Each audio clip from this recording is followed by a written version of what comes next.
So this handle came with these screws,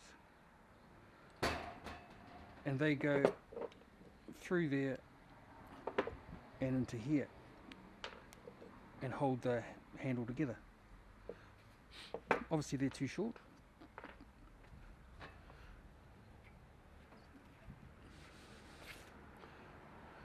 They've got to be a bit longer than what they are, so I bought these and then got these tapped out to fit them, because those are 5mm and those are an Imperial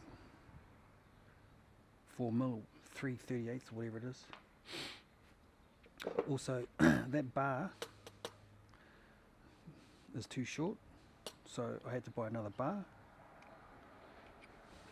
That snib is too short, but I haven't allowed, the only way to fix that would be to weld something onto the end of it and make it longer, so I might have to do that yet.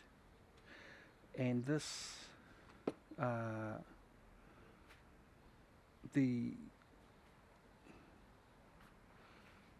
cylinder that they supply with this is too short, so I had to buy this one.